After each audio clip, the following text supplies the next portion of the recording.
ನಮಸ್ಕಾರ ಆತ್ಮೀಯರೇ, ನಾವು ನಮ್ಮ ಗುಂಟಾಗಿದ್ದು ಕಬ್ಬ ಚಕ್ಕ ಒಂದು 10 ಗುಂಟೆ ಕಬ್ಬ ಹಚ್ಬೇಕಂತ ಸಾಲ ಬಿಟ್ಟಾನು. 4 ಗುಂಟೆ ಸಾಲ ಕಬ್ಬ ಬೀಜ ನಾವು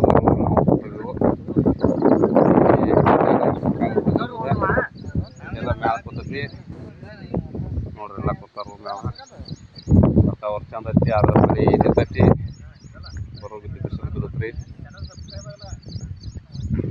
ಎಲ್ಲ ನೋಡ್ರಿ. ಇದೇನು ಕಾಣ್ತದ್ರಲ್ಲೆಲ್ಲ ಇದು ಗುಂಟ್ರ ಒಂದಾರ ಕಬ್ಬ ಮಸ್ತ್ ಆಗೈತಿ ನೋಡ್ರಿ.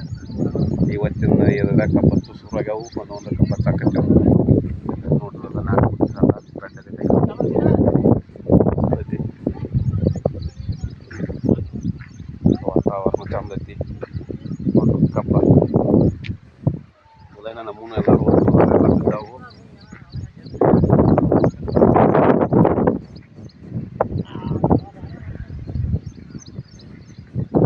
ನೋಡಿ 4-5 ಮಂದಿ ಅದಾರು. ನೀರು ಕುಡಿಯಕ್ಕೆ ಕೂತಾರು. ನೀರು ಕುಡ್ದೇನ ಶುರು ಮಾಡ್ತಾರೆ ಕೆಲಸ. ಯಾಕಂದ್ರೆ ನಮ್ಮ ನೀರು ಈಗ ಎತ್ತಕ್ಕವ್ರಿ. ಮುಂಗಾರಿ ನೀರು ಹಾಕಲ್ಲ, ಹಂಗಾಗಿ ನೀರು ಎತ್ತಾಕ್ಬೇಕು ಹಚ್ಬೇಕ್ರಿ. ಹಚ್ಚ ಕೆಲಸ ಮುಗಿಸ್ತು. ನಮಸ್ಕಾರ. ನಮ್ಮ ಕೃಷಿ ನಮ್ಮ ಚಾನಲ್ ಸಬ್ಸ್ಕ್ರೈಬ್ ಮಾಡಿರಿ, ಲೈಕ್ ಮಾಡಿರಿ.